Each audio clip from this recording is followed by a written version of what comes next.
Pernah nggak sih kamu udah mati-matian belajar bahasa asing, hafal banyak banget kosakata, tapi begitu dihadapkan sama situasi nyata, tiba-tiba langsung ngeblank.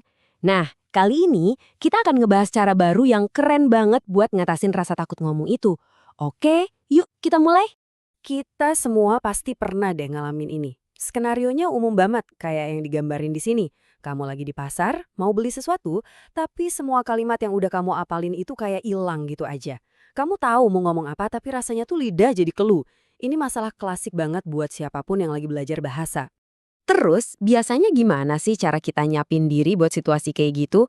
Ya, jawabannya adalah dengan cara yang tradisional, belajar dan ngapalin dialog. Coba deh kita lihat prosesnya. Langkah pertama, ya jelas, kita ngapalin frasa-frasa penting. Ini ibaratnya fondasinya lah. Kalimat-kalimat kayak, how much is this watermelon? Atau, do you have a smaller one? Itu jadi bekal dasar kita buat bisa bertahan hidup pas belanja. Nah, kalau mau lebih dari sekedar bisa, kalau mau kedengeran natural, kita masuk ke langkah berikutnya. Kita nggak cuma belajar frasa dasar, tapi juga idiom. Idiom inilah yang ngasih warna dan bikin obrolan kita jadi lebih hidup, terutama pas lagi belanja. Ini nih contoh bagusnya, buy a bargain. Artinya dapat harga murah atau penawaran bagus. Kosakata kayak ginilah yang kita coba kuasai, biar kita kedengeran kayak native speaker, bukan kayak orang yang baca buku teks. Tapi, disinilah masalahnya muncul. Semua metode tadi itu sifatnya pasif. Kamu baca, kamu ngapalin, tapi nggak ada interaksi sama sekali. Nggak ada yang ngerespon, nggak ada yang ngoreksi. Intinya, ilmunya mungkin ada di kepala, tapi nggak keluar dari mulut. Pengetahuannya nambah, tapi PD-nya nggak kebangun. Sekarang, kita masuk ke bagian yang seru. Gimana teknologi mengubah semua ini? Coba bayangin deh, gimana kalau naskah yang kamu apalin itu bisa ngomong balik ke kamu? Nah, disinilah kecerdasan buatan atau AI berperan. Slide ini nunjukin perbedaannya dengan jelas banget. Kita benar-benar pindah dari yang tadinya cuma baca sendirian, jadi ngobrol beneran. Dari yang cuma hafalan, jadi interaksi. Dari sekedar teori, kita langsung praktek. Ini perubahan yang fundamental banget loh. Dan teknologinya ini loh udah ada di depan mata kita.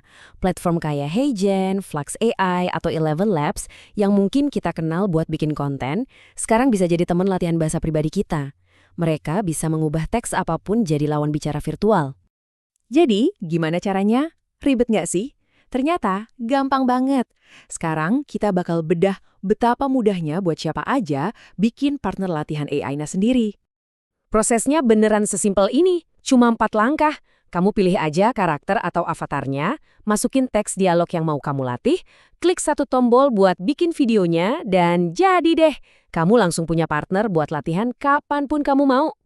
Dan ini nih bagian paling serunya, kebebasan berkreasi. Kamu nggak dibatasin sama karakter yang itu-itu aja. Bayangin aja, kamu bisa bikin kucing peliharaan kamu nanyain harga tomat, atau mungkin tokoh sejarah favoritmu lagi nawar semangka. Ini bikin proses belajarnya jadi personal dan jauh lebih asyik. Dan teknologinya ini bener-bener keren loh. Ini bukan suara robot yang kaku ya. AI zaman sekarang itu bibirnya bisa sinkron.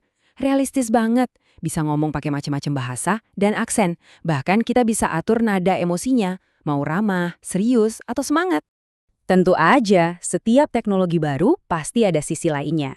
Yuk, kita lihat gambaran besarnya, plus beberapa catatan penting yang perlu kita perhatiin.